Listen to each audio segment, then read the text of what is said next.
Bapak, Ibu, Saudara, jemaat yang Tuhan Yesus kasihi, kita akan merenungkan kebenaran firman Tuhan.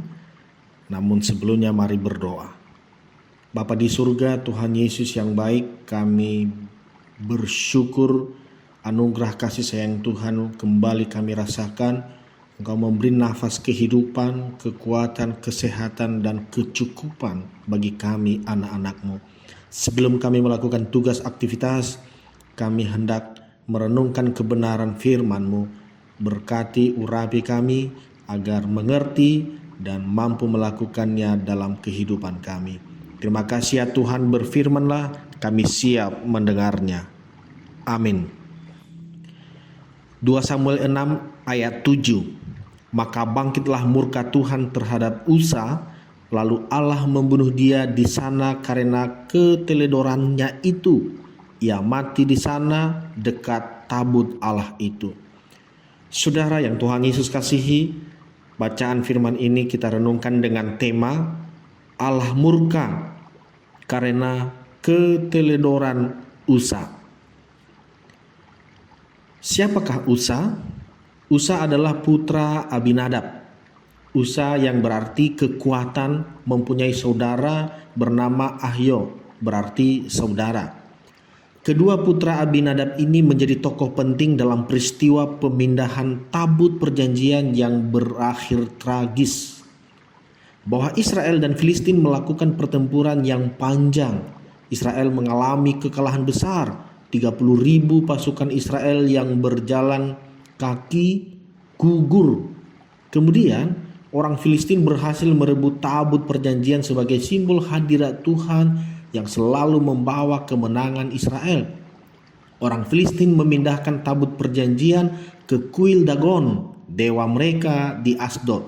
Tetapi tabut perjanjian justru menimbulkan malapetaka. Terjadi wabah penyakit dan menimbulkan banyak kematian orang Filistin. Oleh karena itu, orang Filistin memutuskan mengembalikan tabut perjanjian itu pada Israel setelah mereka menyimpannya selama 7 bulan. Gayung bersambung, Raja Daud dan seluruh bangsa Israel bersepakat memindahkan tabut perjanjian dari Kiryat Yarim ke Yerusalem. Daud dan seluruh orang Israel mempersiapkan pemindahan tabut perjanjian dengan baik. Bahkan mereka membuat gerobak baru untuk mengangkut benda suci itu. Gerobak mengangkut itu ditarik oleh sejumlah lembu. Dua putra Abinadab yaitu Usa dan Ahyo mengawal gerobak pengangkut tabut perjanjian. Mereka mendapat kepercayaan mengendali laju gerobak itu dari Kiryat Yarim ke Yerusalem. Arak-arakan pemindahan tabut perjanjian tampak meriah. Daud dan seluruh orang Israel menari-nari dan memuji Tuhan. Para pemusik memainkan kecapi, gambus, rebana, dan nafiri mengiringi gerak dan suara merdu mereka. Ketika rombongan tersebut sampai di tempat pengirikan Nahon, tiba-tiba lembu-lembu penari gerobak tergelincir. Tabut perjanjian yang diangkut di gerobak turut bergerak. Usa sebagai pengawal yang berada di samping gerobak bertindak cepat, mengulurkan tangan pada tabut perjanjian. Namun ketika tangan Usa menyentuh tabut, seketika tubuhnya terhempas dan ia kehilangan nyawa. Usa mati di dekat tabut perjanjian itu. Mengapa Tuhan membunuh Usa? Peristiwa terbunuhnya Usa saat bertugas membawa tabut adalah persoalan ketidakpatuhan. Bacaan firman Tuhan tadi menyebut karena keteledorannya. Sekali lagi, peristiwa terbunuhnya Usa saat bertugas membawa tabut adalah persoalan ketidakpatuhan. Bacaan firman Tuhan tadi menyebut karena keteledorannya. Itu jelas, saudara-saudara.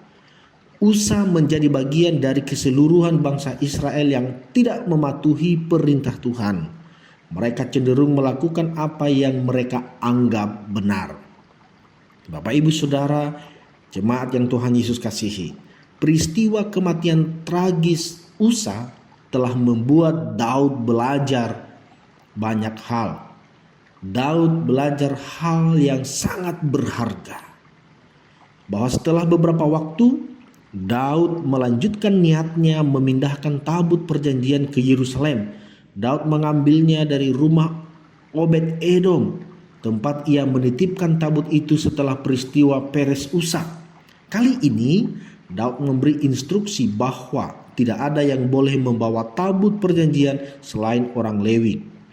Pengangkut tabut perjanjian kedua ini tidak kalah meriah dibandingkan yang pertama, bahwa seluruh orang Israel bersuka cita mengiringi perjalanan pemindahan tabut itu. Rombongan arak-arakan juga melakukan prosesi unik, yaitu para pengungsung tabut akan berhenti setiap 6 langkah. Saat berhenti itu, mereka mempersembahkan seekor lembu dan seekor anak lembu. Bisa dibayangkan betapa panjang dan lamanya kegiatan itu.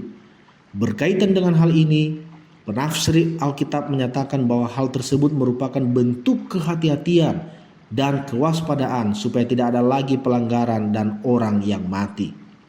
Kemudian Daud dan seluruh orang Israel berhasil menyelesaikan pemindahan tabut perjanjian dengan lancar. Semua orang bersuka cita dengan keberhasilan ini. Saudara-saudara, kisah ini mengajarkan kita untuk lebih menghargai apa yang menjadi aturan Tuhan dan tidak menganggap remeh atau mengambil jalan pintas dalam melakukan kehendak tersebut. Karena Tuhan selalu menghendaki apa yang terbaik untuk hidup kita. Untuk itu, kita harus taat kepada aturannya sehingga kita akan terhindari dari konsekuensi buruk dalam hidup kita. Tuhan Yesus memberkati kita semua. Amin. Berdoa.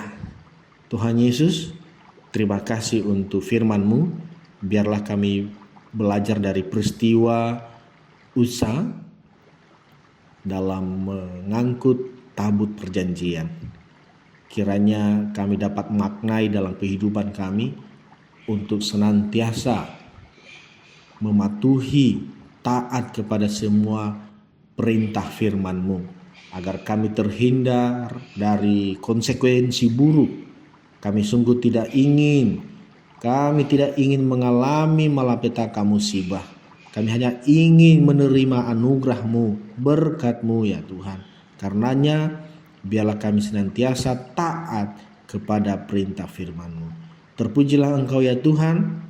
Terima kasih untuk kebenaran firman-Mu. Dalam nama Tuhan Yesus kami berdoa dan mengucap syukur. Amin.